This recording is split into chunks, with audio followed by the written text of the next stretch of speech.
ये संदेश है कि अब भारत केवल विदेशों से इंपोर्ट किए गए हथियारों और प्लेटफॉर्म्स पर ही निर्भर नहीं है, बल्कि भारत में बने अस्त्र और शस्त्र भी हमारी सैन्य शक्ति का हर हिस्सा बन चुके हैं। अब भारत में बने और भारतीय हथियारों से बने हथियार भी अचूक और अभेद्य हैं। यह पूरे विश्व ने देख लिया है। ब्रह्मोस मिसाइल की ताकत को तो पाकिस्तान ने खुद स्वीकार कर लिया है। हमारे देश में कहावत काफी पुरानी है और वह है दिन में तारे दिखना।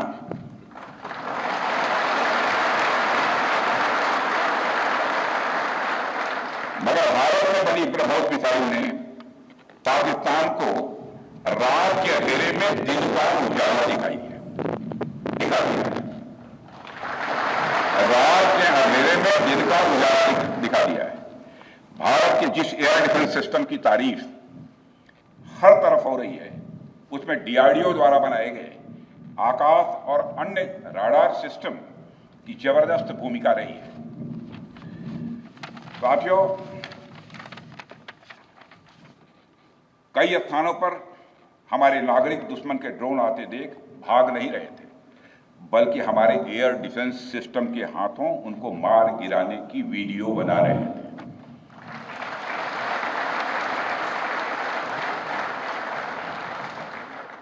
अब ड्रोन देखकर लोग भागने लगते हैं, लेकिन हमारे भारत के नागरिक वीडियो बना रहे थे। साथियों, आपने पाकिस्तान में मौजूद टेरर इंफ्रास्ट्रक्चर के खिलाफ प्रभावी कार्रवाई की है, मगर पाकिस्तान फिर से इस कोशिश में लग गया है कि ध्वस्त हुए आतंकी ढांचे को फिर से खड़ा किया जाए। वहां की सरकार पाकिस्तानी आम नागरिकों से लिया गया टैक्स जैशे मोहम्मद जैसे आतंकवादी संगठन के आका मसूद अजहर को करीब 14 करोड़ रुपए देने में खर्च करेगी, जबकि वह यूनाइटेड नेशंस डेजिग्नेटेड टेररिस्ट घोषित हो चुका है। इतना ही नहीं, लश्कर-ए-तोयबा और जैश-ए मोहम्मद के मुरूद के और बहावलपुर स्थित टेरर इंफ्रास्ट्रक्चर को फिर से खड़ा करने के लिए पाकिस्तान सरकार ने आर्थिक सहायता देने की घोषणा की है, लेकिन निश्चित रूप से इंटरनेशनल मॉनेटरी फंड से आने वाले $1 बिलियन के बड़े हिस्से को टेरर इंफ्रास्ट्रक्चर को फंड करने में इस्तेमाल होगा, ऐसा मेरा मानना है। क्या यह इंटरनेशनल मॉनेटरी फंड IMF द्वारा, जो कि एक इंटरनेशनल ऑर्गेनाइजेशन है, उसके द्वारा इनडायरेक्ट फंडिंग इसे नहीं माना जाएगा? मैं दुनिया के लोगों के सामने यह सवाल रखना चाहता हूं। इसलिए मैं मानता हूं कि आज के समय में पाकिस्तान को किसी भी तरह की आर्थिक सहायता टेरर फंडिंग से कम नहीं है। भारत यही चाहेगा कि IMF पाकिस्तान को अपनी $1 बिलियन की असिस्टेंस पर वह पुनर्विचार करे और आगे भी किसी भी तरह की सहायता देने से IMF परहेज करे। भारत नहीं चाहता जो फंडिंग हम IMF को करते हैं वह डायरेक्ट या इनडायरेक्ट किसी भी तरीके से पाकिस्तान या किसी भी देश में टेरर इंफ्रास्ट्रक्चर को बनाने में वह इस्तेमाल की जाए। हम नहीं चाहते। साथियों, अब यह स्पष्ट हो गया है कि पाकिस्तान में आतंकवाद और वहां की सरकार का चोली दामन का संबंध है। स्टेट और नॉन स्टेट एक्टर के बीच का नकाब अब पूरी तरह से उतर चुका है। अतः इस परिस्थिति में यदि वहां परमाणु अस्त्र एटॉमिक वेपन रहते हैं तो इस बात की संभावनाओं को भविष्य में नकारा नहीं जा सकता कि कभी वो आतंकवादी तत्वों के हाथों में चले जाएं। ये सिर्फ भारत के लिए नहीं बल्कि पूरी दुनिया के लिए और पाकिस्तान की आम जनता के लिए भी एक गंभीर खतरे की बात होगी। सारे विश्व और खासकर पाकिस्तान की आवाम को यह समझना होगा कि वो कितने बड़े खतरे के मुकाम पर बैठे हैं। वो एक ऐसे बारूद की ढेर पर बैठे हैं जिसके चारों तरफ माचिसें आपस में लड़ते हुए लोग हैं। इस हालात के लिए पाकिस्तान की फौज को संदेश देना चाहूंगा कागज का है लिबास, कागज का है लिबास, चिरागों का शहर है, चलना संभल संभल के क्योंकि तुम नशे में हो।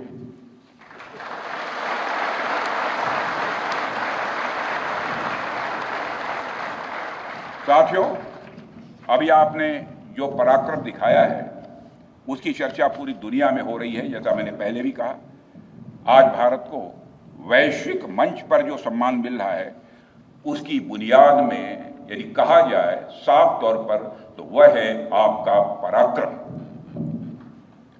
और यही कारण है कि भारत का बच्चा बच्चा आपको अपना आइडल मानता है, बच्चा बच्चा आपको अपना आदर्श मानता है। आपने पूरे देश को यकीन दिलाया है कि नया भारत अब सहन नहीं करता बल्कि वह पलटकर जवाब देता है।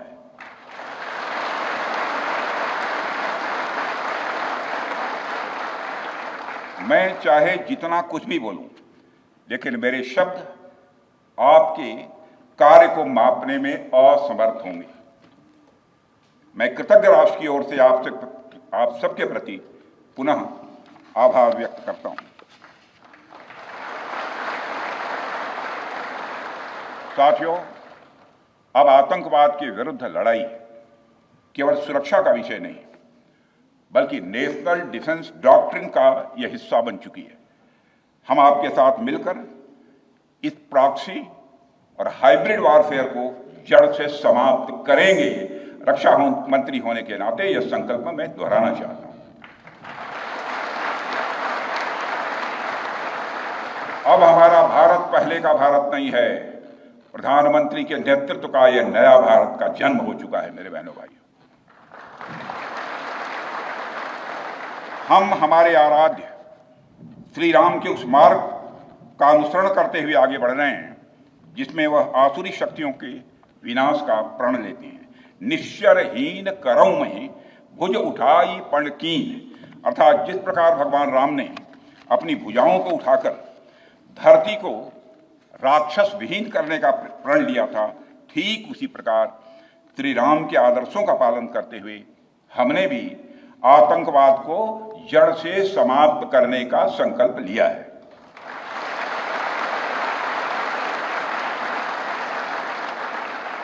साथियों, प्रधानमंत्री मोदी जी के नेतृत्व में हमारी सरकार आने के बाद सैन्य मामलों को लेकर भारत की सोच और सामर्थ्य दोनों में अभूतपूर्व बदलाव आया है।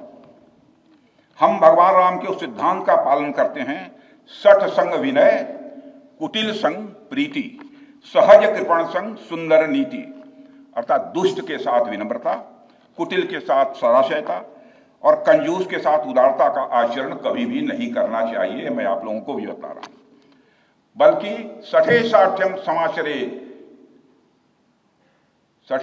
समाचरित या टिट फॉर टैट।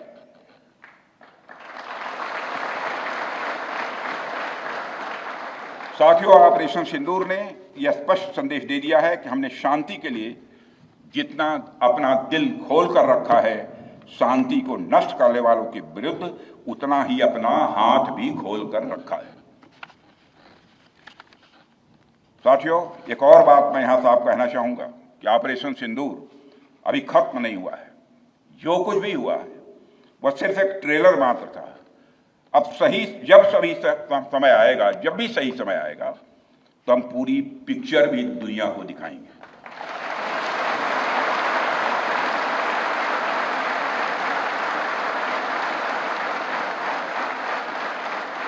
साथियों, आप सब तो जानते ही होंगे कि भारत में जब भी कोई उपद्रवी तत्व होता है जिसको लेकर यह आशंका रहती है कि यह भविष्य में कुछ उपद्रव कर सकता है, तो उसको मजिस्ट्रेट एवं पुलिस द्वारा गुड बिहेवियर के प्रोबेशन पर रखा जाता है। कोई गड़बड़ करता है तो उसको कुछ समय के लिए मजिस्ट्रेट गुड बिहेवियर के प्रोबेशन पर रखते हैं। अगर वह व्यक्ति प्रोबेशन के दौरान कोई भी शरारत करता है तो उसे उचित दंड भी दिया जाता है। ठीक उसी तरह वर्तमान सीज फायर में हमने पाकिस्तान को बिहेवियर के आधार पर अभी प्रोबेशन पर रखा हुआ है। यदि उसका बिहेवियर सुधरता है तब तो ठीक, और यदि बिहेवियर में फिर से गड़बड़ी आती है तो उसको कड़े से कड़ा दंड दिया जाएगा।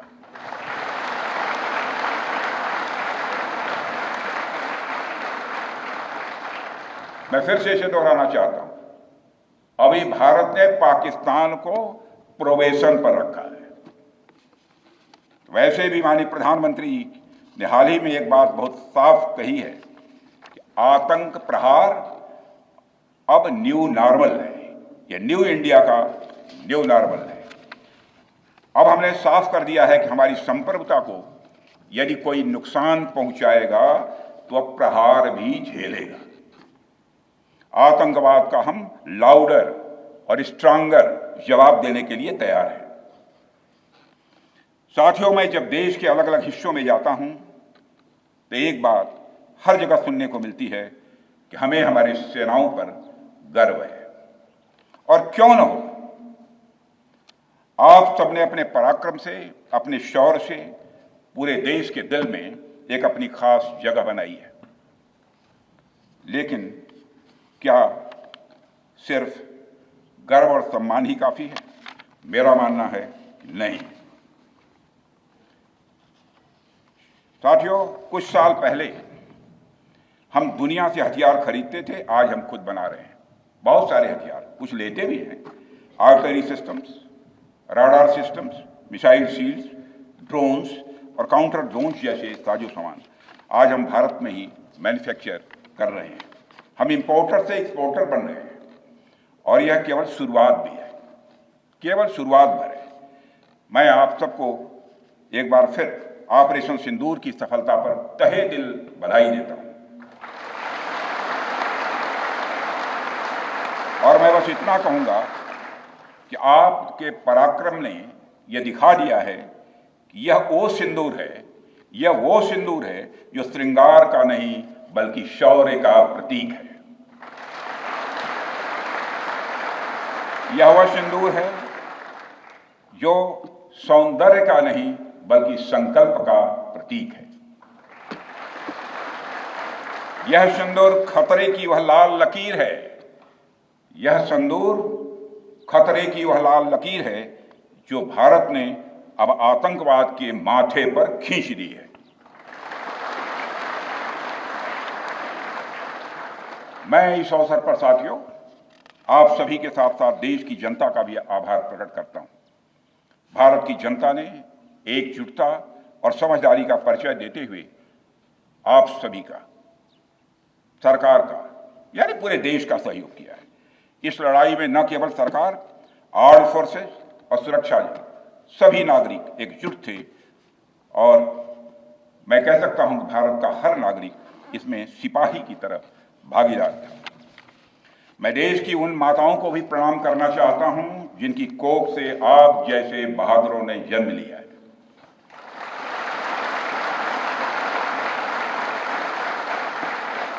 मैं उन परिवारों को भी नमन करता हूं जिन्होंने आपको पाला पोसा और बिना किसी हिचक के राष्ट्र की सेवा के लिए आपको समर्पित कर दिया। और मैं आपको आश्वासन देता हूं, सरकार और देश की जनता हर कदम पर, हर स्थिति में आपके कंधे से कंधा मिलाकर आपके साथ खड़ी है।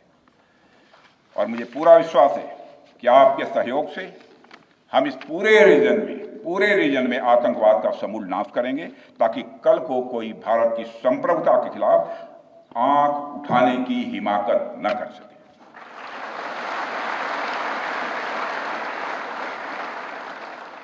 साथियों, मैं कहना चाहूंगा कि भारत की सेना जो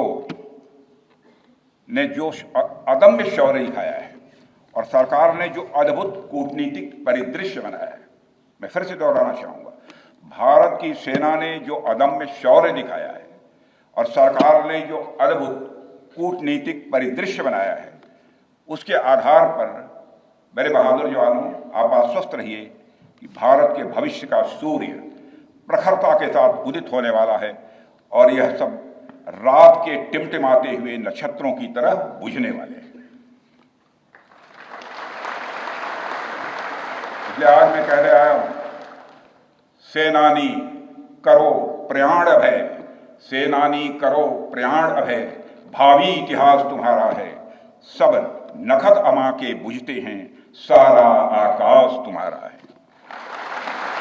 इन्हीं शब्दों के साथ पुनः आप सबके प्रति आभार व्यक्त करते हुए और साथ ही आपके सभी परिवार के सदस्यों के प्रति कृतज्ञता ज्ञापित करते हुए उनके प्रति हृदय से सम्मान की अभिव्यक्ति करते हुए अपना निवेदन समाप्त करता हूं। बोलिए भारत माता की, भारत माता की। बोले शो निहाल। और तेज बोले शो निहाल। तर भुज एअरबेसवरून राजनाथ सिंग यांनी सुरक्षेचा आढावा घेताना सैनिकांशी संवाद साधलेला आहे। यानंतर एक महत्त्वाची बातमी आहे। द डॉन वृत्तपत्रानं पाकिस्तान सरकारचा खोटारडेपणा उघड केलाय। पाक संसदेत बोलताना पाकचे परराष्ट्रमंत्री इशाक डार यांनी ब्रिटिश वृत्तपत्र टेलिग्राफचा हवाला देत पाकिस्तानी हवाई दलाचं कौतुक केलं होतं। PAF आकाशातला बेताज बादशाह असल्याचं डार यांनी म्हटलं होतं। मात्र द डॉननं त्याचा दावा खोडून काढलाय। पाक सरकारनं टेलिग्राफचा AI फोटोचा वापर करून खोटा दावा केल्याचं द डॉननं म्हटलंय।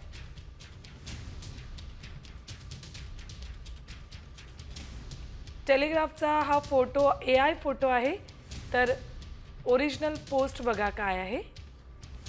इशाक डार यांच्या खोटारडेपणाचा पुरावाच द डॉननं दिलाय। टेलिग्राफचा हा AI फोटो आहे, तर दुसरीकडे ओरिजिनल पोस्ट सुद्धा या ठिकाणी दिसते। तर इशाक डार यांनी काय म्हटलं होतं तेही बघूया आपण। ये टेलीग्राफ क्या लिखता है? Pakistan air force is undisputed king of the skies. अल्हम्दुलिल्लाह।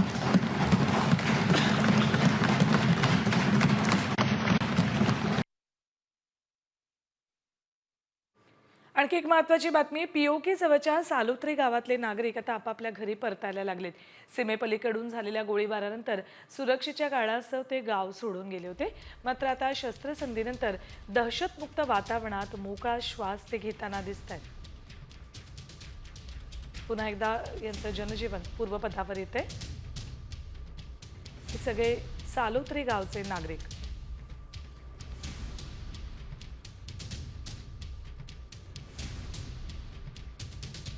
यांत बातम्या वॉर 20। पाकिस्तानसारख्या बेजबाबदार आणि असंस्कृत देशाच्या हातात अण्वस्त्र सुरक्षित आहेत का असा प्रश्न संरक्षण मंत्री राजनाथ सिंग यांनी उपस्थित केलाय। पाकिस्तानकडून अण्वस्त्र नियंत्रणाचे अधिकार काढून घेण्याची वेळ आली आहे असं ते म्हणाले। भारत पाकिस्तान संघर्षात अनेकदा अणुयुद्धाच्या धमक्या पाकिस्तानकडून देण्यात येतात।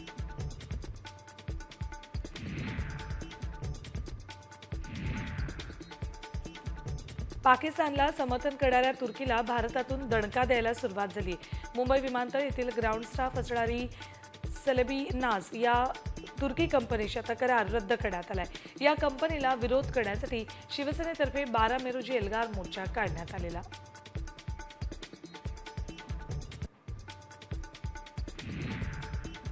पाकिस्तान आता गुडघ्यावर आलाय। पाकिस्तानचे पंतप्रधान शहबाज शरीफांना आता कुठे शांततेची आठवण झाली। भारतासोबत शांततेसाठी चर्चा करण्यास पाकिस्तान तयार आहे असं ते म्हणाले। तर जोपर्यंत पाकिस्तान दहशतवाद आणि दहशतवादी अड्डे नष्ट करत नाही तोपर्यंत कोणतीही चर्चा होणार नाही असं भारतानं ठणकावलंय।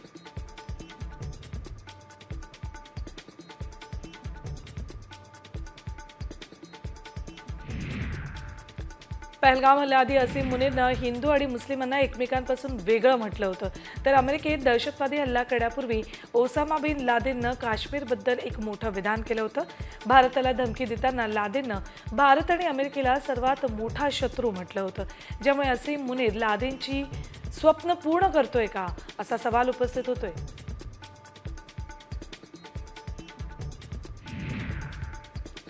पाश्चात्य देश भारत आणि पाकिस्तानला एकमेकांविरुद्ध उभं करतायत असं रशियाच्या परराष्ट्रमंत्री सर्गेई लाव्हरोव्ह यांनी म्हटलंय। पाश्चात्य देश भारताचा वापर चीन विरुद्ध करू इच्छितात असंही ते म्हणाले। भारत आणि पाकिस्तानमधील तणावावरून रशियाच्या परराष्ट्रमंत्र्यांनी पाश्चात्य देशांवर गंभीर आरोप केलाय।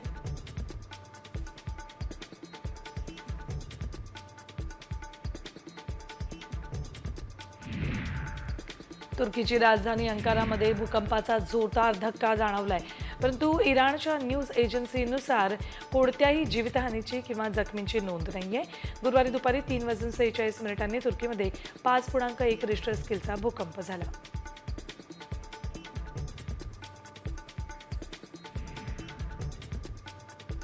नंतर बातम्या झटपट 100. माणसारख्या दुष्काळी भागाचं ज्या जाणता राजांनी नेतृत्व केलं ते बोलायचे, या कुसळ्याच्या शेतीला पाणी देऊन काय साध्य होणार. मात्र मंत्री जयकुमार गोरे यांनी पाणी आणून दाखवलं, अशा शब्दात जलसंपदा मंत्री राधाकृष्ण विखे पाटील यांनी शरद पवारांवर खोचक टीका केली. ते राणन तलावाच्या जलपूजन सोहळ्यावेळी बोलत होते.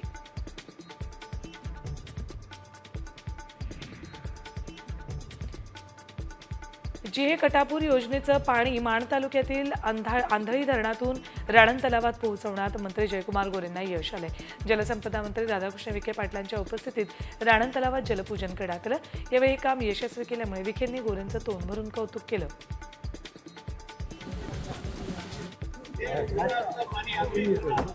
रामराजेंनी जेवढा वेळ जयकुमार गोरेला संपवण्यासाठी दिला त्यातला निम्मा वेळ पाणी आणण्यासाठी दिला असता तरी मानखटावचा दुष्काळ मिटला असता, अशा शब्दात मंत्री गोरेंनी माजी सभापती रामराजे नाईक निंबाळकरांवर निशाणा साधलाय. रामराजेंनी या भागाला पाणी देण्यासाठी कधी प्रयत्न केले नाहीत असा थेट आरोपही गोरेंनी केलाय. ठाकरे सेनेचे पुणे शाखा अध्यक्ष किशोर दुर्भे यांनी शेकडो कार्यकर्त्यांसह मनसेत प्रवेश केलाय. या प्रवेशामुळे मनसेची ताकद घोरपडी गाव पुणे कॅन्टोन्मेंट या मतदारसंघात आणखी वाढली. राज ठाकरेंच्या नेतृत्वाखाली महाराष्ट्राच्या विकासासाठी काम करण्याची इच्छा दुर्भेंनी बोलून दाखवली.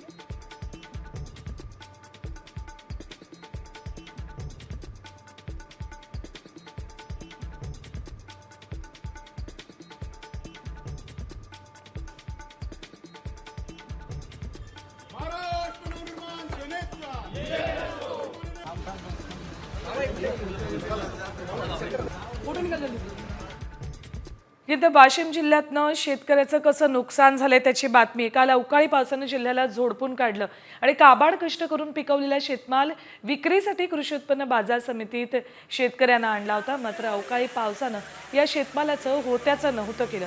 सगळा माल वाहून नेला आणि मोठ्या काबाड कष्टानं पिकवलेला हा शेतमाल वाहून जात असताना हा शेतकरी वाचवण्याचा प्रयत्न करत होता. मात्र फार काही त्याच्या हाती लागलं नाही.